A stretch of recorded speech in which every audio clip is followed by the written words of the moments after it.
L'appartement de Lyon respirait la vie. Un cocon de chaleur niché dans un quartier résidentiel où les rires d'enfants se mêlaient au bruit lointain de la ville. Les murs, peints d'un jaune doux, étaient une galerie d'art improvisée, couverts des dessins de Chloé et de photographies qui capturaient des éclats de bonheur entre une mère et sa fille. Chaque objet racontait une histoire. Le plaid usé sur le canapé, les livres empilés près de la fenêtre, l'odeur de gâteau qui flottait encore timidement dans l'air.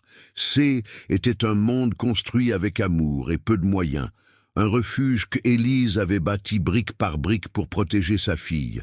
Assise sur le tapis du salon, Chloé, du haut de ses 10 ans, était absorbée par la construction d'un château en petites briques colorées, un univers innocent et ordonné, à l'image de la vie qu'elle connaissait. L'atmosphère était paisible, une tranquillité fragile qui allait bientôt être brisée en 1000 morceaux. L'arrivée de son père, Antoine, changea instantanément la température de la pièce. Il entra non pas comme un père, mais comme un visiteur de passage, son costume coûteux et ses chaussures brillantes semblant déplacées sur le parquet légèrement usé. Son sourire était une formalité, une façade polie qui ne parvenait pas à atteindre ses yeux. Après un salut bref et distant, il s'isola dans le couloir pour prendre un appel, sa voix initialement contrôlée se transformant rapidement en un murmure pressé et métallique. Chloé, qui s'était levée pour chercher une autre pièce pour son château, s'arrêta à l'entrée du couloir, invisible dans la pénombre. Elle ne cherchait pas à écouter, mais le ton de son père, si différent de celui qu'il utilisait avec elle, la cloua sur place. C était un ton froid, dénué de toute affection, le son d'un homme qui parlait d'affaires et non de sa propre chair. Les mots qui parvinrent à ses oreilles furent d'une violence inouïe, des poignards de glace qui transpercèrent son cœur d'enfant. « Non, je me fiche des détails, il me faut sa garde », entendit-elle distinctement. Il y eut une pause, puis la phrase qui fit basculer son monde. « La clause du testament de mon père est claire. L'héritage ne se débloque que pour l'héritier qui a la garde d'un enfant. La petite est la clé pour l'argent, c'est tout. » Le souffle de Chloé se coupa. Le château dans sa main tomba sur le sol avec un bruit mat qui se perdit dans le silence assourdissant de cette révélation. Hélène n'était pas aimée. Elle était une clé, un objet, un simple instrument pour débloquer une fortune. La douleur fut si soudaine, si totale, qu'elle ne put ni crier ni pleurer. Elle sentit simplement le sol se dérober sous ses pieds. La chaleur de l'appartement s'évanouir, remplacée par un vide glacial. Quand Antoine raccrocha, il se tourna et la vit, immobile dans l'encadrement de la porte. Ne soupçonnant rien, il lui adressa un sourire mécanique et lui tapota la tête en passant. Un geste vide qui la fit frissonner. « Sois sage, ma puce », dit-il avant de quitter l'appartement, refermant la porte sur un monde dévasté.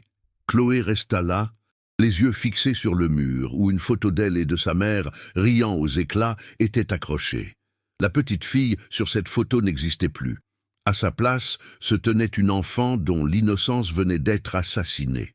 Dans son regard, la tristesse laissa place à une lueur nouvelle, une détermination féroce et silencieuse. Elle protégerait sa mère, elle se battrait. C'est pour faire entendre des voix comme celle de Chloé, pour que de telles injustices ne restent pas dans l'ombre, que nous avons besoin de vous. Si vous croyez en leur combat, votre abonnement nous aide à continuer de partager ces récits essentiels. Le silence qui suivit le départ d'Antoine était plus lourd que n'importe quel cri. Chloé resta pétrifiée, le cœur battant à tout rompre contre ses côtes, un oiseau affolé pris au piège. Ce n'est que tard, dans la nuit, lorsque la lune projetait des ombres allongées dans le salon, qu'elle se décida à bouger. Guidée par un filet de lumière, elle trouva sa mère dans la cuisine. Élise était assise à la petite table, le dos voûté, entourée de papiers à l'entête officielle qui semblaient l'écraser de leur simple présence. Elle ne pleurait pas à chaudes larmes, mais des larmes silencieuses traçaient des sillons sur ses joues fatiguées, tombant sans un bruit sur les clauses et les articles qu'elle ne comprenait pas. Elle incarnait la défaite, Une guerrière douce à qui on avait volé ses armes, submergée par un jargon juridique conçu pour l'intimider et la briser. Chloé s'approcha sans un mot, ses petits pieds nus se posant délicatement sur le carrelage froid. Elle n'avait plus 10 ans. En cet instant, elle était plus âgée que sa propre mère. Elle contourna la table, se plaça derrière Élise et enroula ses bras frêles autour de son cou. Sa mère sursauta, puis se laissa aller contre le petit corps de sa fille. Son unique ancre dans la tempête. Chloé posa sa joue contre les cheveux de sa mère, sentant le tremblement qui la parcourait. « On va se battre », murmura-t-elle avec une fermeté qui surprit Élise. Sa voix était plus celle d'une enfant demandant un câlin, mais celle d'un allié annonçant le début de la résistance. Elle resserra son étreinte, un serment silencieux. « Maman, je vais t'aider. » Ces mots, simples et puissants, furent une bouée de sauvetage jetée dans un océan de désespoir, ravivant une flamme qu'Élise croyait éteinte. Dès le lendemain, une nouvelle routine s'installa, invisible aux yeux du monde. À l'école, Chloé répondait présente, dessinait des soleils dans les marges de ses cahiers et participait aux jeux dans la cour de récréation, mais son esprit était ailleurs. Il était à la bibliothèque municipale, où elle passait désormais toutes ses heures après les cours. Elle se cachait dans la section juridique, un endroit désert où l'odeur de vieux papiers et de savoir intimidant flottait dans l'air. Les énormes volumes du Code civil étaient comme des grimoires écrits dans une langue ancienne. Avec une patience infinie, elle déchiffrait les phrases, un dictionnaire à portée de main notant des mots comme jurisprudence, garde exclusive et intérêt supérieur de l'enfant dans son cahier secret. Elle était une espionne dans le monde des adultes, une petite détective cherchant l'arme qui sauverait sa famille. Élise, de son côté, observait sa fille avec un mélange d'admiration et de culpabilité déchirante. Elle voyait bien que Chloé était plus tout à fait une enfant. Les cernes sous ses yeux, sa concentration intense lorsqu'elle croyait que personne ne la regardait, ses questions soudaines et précises sur des sujets qu'une fillette de son âge ne devrait même pas connaître. Un soir, Élise tenta de briser cette bulle de sérieux en lui proposant une soirée crêpe, leur rituel de réconfort. Chloé accepta avec un faible sourire, mais son regard retourna vite à un livre posé sur ses genoux. Élise sentit son cœur se serrer. En voulant la protéger, elle avait involontairement forgé une petite soldate. Chaque parcelle de l'innocence perdue de Chloé était un poids supplémentaire sur sa conscience, une dette d'amour qu'elle se demandait si elle pourrait un jour rembourser. La menace se matérialisa quelques jours plus tard sous la forme d'une lettre recommandée. L'enveloppe cartonnée, rigide et impersonnelle, contenait une assignation en justice. Le document était un monstre de papier, froid et implacable. Les termes techniques formaient une muraille infranchissable. Mais le message était clair. Antoine demandait la garde exclusive, arguant qu'Élise était financièrement et émotionnellement instable pour élever correctement leur fille. Chaque mot était une gifle, une déformation calculée de leur réalité. Élise sentit le sol se dérober sous ses pieds. Ce N était plus une conversation téléphonique entendue par hasard, mais une machine judiciaire officielle, puissante et écrasante, qui venait de se mettre en marche pour lui arracher ce qu'elle avait de plus cher au monde. La peur, jusqu'alors une ombre, devint une présence physique et paralysante dans leur petit appartement. Puis vint la visite de l'assistante sociale. Une femme au visage impassible, avec un tailleur strict et un bloc-notes à la main, qui inspecta chaque recoin de leur foyer. Chloé la suivait du regard, sentant son jugement silencieux peser sur les dessins accrochés au mur, sur le canapé un peu usé, sur les piles de livres qui témoignaient de leur amour pour les histoires. Les questions étaient polies, mais incisives, des sondes cherchant la moindre fissure dans leur quotidien. « Votre fille mange-t-elle à sa faim ? A-t-elle un espace calme pour faire ses devoirs ? Comment gérez-vous vos fins de mois ?» Chloé comprit alors que leur amour, si palpable entre ces murs, était invisible pour cette femme. Tout ce qui comptait, c'y était ce qui pouvait être coché dans des cases. Ce jour-là, elle sentit pour la première fois l'injustice froide de la bureaucratie. un système qui prétendait protéger les enfants en quantifiant le bonheur. Cette visite ne fit que renforcer la détermination de Chloé. Elle intensifia ses recherches, utilisant désormais l'un des vieux ordinateurs de la bibliothèque pour accéder à des forums juridiques et des articles de vulgarisation.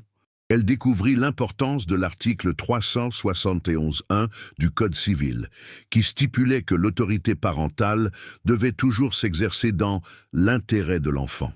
Cette petite phrase devint son mantra, son étoile polaire. Elle commença à tenir un journal, non pas de ses états d'âme, mais des faits. Elle y notait chaque appel manqué de son père, chaque promesse de visite non tenue, chaque cadeau coûteux envoyé en guise de compensation pour son absence. Son cahier, autrefois rempli de dessins, se transformait lentement en un dossier d'accusation, une compilation méticuleuse de l'indifférence paternelle, prête à être utilisée comme une arme de vérité. Pour ne pas sombrer, Élise s'accrochait aux souvenirs des jours heureux, comme pour se rappeler ce pourquoi elle se battait. Un soir, alors que Chloé était penchée sur ses notes, elle s'assit à côté d'elle et lui montra une vieille photo. C était au parc de la Tête d'Or. Quelques années auparavant, Chloé, avec une énorme barbe à papa rose, riait aux éclats sur les genoux de sa mère. Le soleil filtrait à travers les arbres et sur leurs visages, il n'y avait aucune trace de la peur qui les hantait aujourd'hui. « Tu te souviens de ce jour-là » demanda doucement Élise. Chloé hocha la tête, un petit sourire triste aux lèvres. Cette image était un rappel poignant de leur monde d'avant. Un monde simple et lumineux qu'Antoine menaçait de plonger dans l'obscurité pour toujours. Était ce rire, cette lumière, qu'elle devait à tout prix protéger. La pression constante commença à éroder la santé de Élise. Des migraines violentes la clouaient au lit pendant des heures, et les nuits blanches devenaient la norme. Elle perdait du poids, son sourire s'effaçait, remplacé par une inquiétude perpétuelle. Chloé, la voyant si affaiblie, endossa le rôle de soignante. Elle lui préparait des tisanes, lui appliquait des compresses froides sur le front et lisait pour elle à voix basse jusqu'à ce qu'elle s'endorme. Les rôles étaient complètement inversés. La petite fille était devenue le pilier, la gardienne de sa mère fragile. C'est en voyant sa mère si vulnérable que Chloé a compris que l'amour ne suffisait pas toujours. C'est pour des mères comme Élise, pour des enfants comme Chloé, que nous continuons de nous battre. Votre soutien est la voix qui amplifie la leur. Alors si vous le pouvez, abonnez-vous pour que ces histoires ne soient jamais oubliées. L'offensive d'Antoine se fit plus insidieuse. Un matin, Élise fut convoquée par la directrice de L-École. D'un ton faussement compatissant, celle-ci lui fit part de ses préoccupations concernant Chloé. Elle mentionna sa fatigue visible, sa baisse de participation en classe, suggérant à demi-mot que l'environnement familial N était peut-être plus optimal pour son épanouissement. Élise comprit immédiatement. Antoine utilisait son influence, son statut social, pour tisser une toile autour d'elle, transformant chaque institution censée les aider en un potentiel adversaire. Elle se sentit piégée, jugée de toutes parts. Le monde extérieur, qui avait toujours été une source de soutien, devenait hostile, et leur petit appartement, autrefois un sanctuaire, ressemblait de plus en plus à une forteresse assiégée. Un soir, alors que le découragement menaçait de l'emporter, Chloé fit une découverte capitale. Dans un guide simplifié sur les droits de la famille, elle tomba sur un chapitre consacré à l'audition de l'enfant. Elle lut et relut le passage, son cœur s'accélérant. La loi permettait à un enfant doué de discernement d'être entendu par le juge. Mieux encore, sa parole devait être prise en compte dans la décision finale.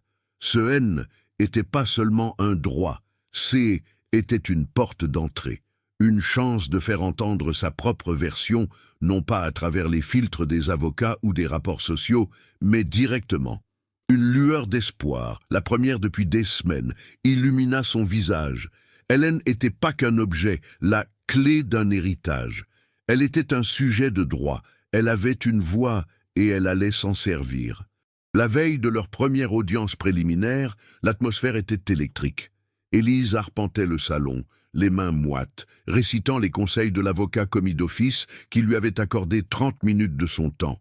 Elle était terrifiée, convaincue d'avance de sa défaite. Chloé l'arrêta en lui prenant doucement la main, l'obligeant à s'asseoir. Avec un calme déconcertant, elle lui expliqua son plan. Elle ne resterait pas silencieuse. Elle demanderait à parler au juge. Elle ne pleurerait pas, elle ne supplierait pas. Elle raconterait simplement la vérité, sa vérité. En regardant sa fille, Élise vit non plus une enfant jouant à être grande, mais une stratège, une partenaire de combat. Pour la première fois, elle sentit que la peur reculait, remplacée par une force nouvelle, une force qui venait directement du cœur indomptable de sa fille de 10 ans. La salle d'audience du juge aux affaires familiales était une pièce impersonnelle, baignée d'une lumière blafarde qui semblait aspirer toutes les couleurs et toutes les émotions. Le mobilier en bois sombre et les piles de dossiers créaient une atmosphère solennelle et écrasante. Assise à côté de son avocat commis d'office, Élise se sentait minuscule, une cible facile pour les attaques venimeuses de l'avocat d'Antoine. Celui-ci, un homme à la rhétorique aussi impeccable que son costume, dressait un portrait d'elle dévastateur, une mère dépassée, instable financièrement, incapable d'offrir à sa fille le futur qu'elle méritait. Chaque mot était une pierre jetée avec une précision cruelle. Antoine, lui, restait impassible, affichant un air de sollicitude feinte qui rendait le tout encore plus insupportable. Le juge, un homme de âge mûr au visage fermé, écoutait sans ciller, son stylo griffonnant des notes qui semblaient sceller leur destin. Élise sentait l'espoir la quitter, son souffle se faire court, prête à s'effondrer. Alors que le juge semblait sur le point de clore les débats, une voix éleva, petite, mais d'une clarté surprenante, coupant net le silence pesant. « Monsieur le juge, puis-je vous dire quelque chose ?» Tous les regards se tournèrent vers Chloé. Elle était assise droite sur sa chaise, les mains posées sur ses genoux, son expression d'un calme déconcertant. Il n'y avait aucune larme sur ses joues, aucune supplique dans sa voix. Juste une demande, formulée avec une politesse et une assurance qui détonnaient avec son jeune âge. L'avocat d'Antoine fit une objection immédiate, mais le juge le fit taire d'un geste de la main. Il observa Chloé pendant un long moment, son regard habituellement impénétrable trahissant une pointe de curiosité. Il voyait devant lui non pas une enfant manipulée, mais une personne qui avait manifestement quelque chose d'important à dire. Après une hésitation qui parut durer une éternité, il hocha la tête. « Je vous écoute, mademoiselle. » Chloé se leva, sa petite silhouette se détachant devant le grand bureau du magistrat. Elle prit une profonde inspiration, non pas pour se donner du courage, mais pour rassembler ses pensées, comme une oratrice aguerrie. « Je sais que vous devez décider ce qui est le mieux pour moi, » commença-t-elle d'une voix posée. « J'ai lu dans un livre de la bibliothèque que l'article 371.1 du Code civil dit que l'autorité parentale a pour finalité l'intérêt de l'enfant. » Le silence dans la pièce épaissit. L'avocat d'Antoine la regardait, bouche bée. Puis, Chloé se tourna lentement vers son père, ses grands yeux le fixant sans ciller. Elle ne le regardait plus comme une fille regarde son père, mais comme une égale en quête de vérité. La douleur de la trahison avait cédé la place à une force tranquille, une dignité qui commandait le respect. « Papa » continua-t-elle, sa voix ne tremblant pas une seule seconde. « Cet article parle de mon intérêt. Alors je te pose une question. Sur les 365 derniers jours, combien de fois m'as-tu appelé juste pour savoir si j'allais bien ?» Elle marqua une pause, laissant la question résonner dans le vide glacial de la réponse inexistante. « Tu ne te souviens pas, parce que ça n'est jamais arrivé. Tu as oublié mon anniversaire en mars, tu as annulé notre week-end en juin. Mais je n'ai pas oublié ce que j'ai entendu. Je t'ai entendu dire au téléphone que J était la clé pour l'argent de grand-père, juste une clé. Chaque mot était un fait, énoncé sans colère, mais avec le poids d'une vérité irréfutable. Le masque de père respectable d'Antoine se fissura, révélant un homme pris au piège de sa propre cupidité, soudainement exposé et vulnérable. Le silence qui suivit fut total. Le juge avait cessé de écrire. Il regardait Chloé, puis Antoine. et son expression avait radicalement changé. Ce haine était plus de la neutralité, mais une profonde désapprobation. En voyant la force inouïe de sa fille, une flamme se ralluma en Élise. La peur qui la paralysait depuis des mois se dissipa, remplacée par une vague de fierté et de colère protectrice. Elle se leva à son tour, son dos droit, son regard clair. Sa voix, lorsqu'elle prit la parole, elle n'était plus celle d'une victime, mais celle d'une lionne défendant son petit. « Monsieur le juge, dit-elle avec une fermeté qu'elle ne se connaissait pas, ma fille vient de dire la vérité. Notre amour n'a peut-être pas de valeur financière, mais il est la seule chose qui compte vraiment. C'est ça, son intérêt supérieur. » Le combat venait de changer de visage. Ce n'était plus une question d'argent, mais une question de cœur. Et sur ce terrain, elles étaient invincibles. Le marteau du juge ne tomba pas, mais ses mots résonnèrent avec le même poids définitif dans le silence de la salle. La demande de garde d'Antoine fut rejetée, non pas sur des détails techniques, mais sur le fond même de la morale. Le juge, le regard fixé sur l'homme au costume impeccable, lui adressa une réprimande sévère, citant l'audition de Chloé comme un témoignage accablant de manipulation et d'indifférence affective. Il parla de l'intérêt supérieur de l'enfant, non pas comme un concept juridique abstrait, mais comme une réalité vivante et bafouée. Pour la première fois, Antoine parut déstabilisé, son masque de père concerné se brisant pour révéler le vide en dessous. Élise, quant à elle, pleurait en silence, mais ses larmes n'étaient plus celles de la peur. C'étaient des larmes de soulagement, de fierté et d'un amour infini pour cette petite fille qui venait de sauver leur monde avec la seule force de la vérité. En sortant du tribunal, la lumière du jour leur parut plus vive, l'air plus léger, comme si elle respirait pour la première fois depuis des mois. Cette victoire ne fut pas une fin, mais un commencement. Elle, épreuve, avait révélé en Élise une force qu'elle ne soupçonnait pas, une résilience forgée dans le feu de l'injustice. Inspirée par la bravoure de sa fille, qui avait su trouver des armes dans les livres, elle prit une décision qui allait changer le cours de leur vie. Un soir, après avoir bordé Chloé, elle s'installa à la table de la cuisine, non plus devant une pile de factures angoissantes, mais devant des brochures universitaires. Elle s'inscrivit en cours du soir à la faculté de droit. Était un chemin ardu, semé de nuits blanches et de sacrifices, mais chaque article de loi qu'elle étudiait était une promesse. La promesse de ne plus jamais se sentir impuissante, et surtout, la promesse d'aider un jour d'autres mères, d'autres familles piégées dans les rouages d'un système qui privilégiait trop souvent le pouvoir à l'humanité. Son combat personnel se transformait en vocation. Chloé, de son côté, grandissait. L'expérience l'avait marquée, mais au lieu de la briser, elle l'avait transformée. Elle comprit que le savoir qu'elle avait acquis dans le secret de la bibliothèque était un pouvoir. Devenue une jeune adolescente, elle créa un petit atelier des droits dans son collège, un groupe informel où, avec des mots simples et des exemples concrets, elle expliquait à ses camarades leurs droits fondamentaux. Le droit d'être écouté, le droit au respect, le droit d'être protégé. Elle n'enseignait pas la loi, elle traduisait la justice en langage d'enfant. C'est en voyant ces étincelles de compréhension dans les yeux des autres qu'elle a compris le pouvoir d'une histoire bien racontée. C'est pour que des lumières comme la sienne continuent de briller que votre soutien est si précieux. En vous abonnant, vous nous permettez de porter ces voix qui méritent tant d'être entendues. 15 ans plus tard, une jeune femme ajustait sa robe d'avocate dans les couloirs du palais de justice de Lyon. Ses yeux, qui avaient autrefois défié un juge, brillaient maintenant d'une assurance tranquille. Était Chloé. À ses côtés, une femme élégante au sourire fier lui tendait un dossier. Était Élise, non plus comme une mère inquiète, mais comme sa consoeur et son associée. Elles s'apprêtaient à plaider leur premier cas ensemble, défendant une mère seule face à un adversaire puissant. Avant de pousser la porte de la salle d'audience, elles échangèrent un regard, un univers de complicité, de souvenirs et de promesses tenues. Le code qu'elles avaient appris à déchiffrer, était plus seulement celui des lois, mais celui du cœur.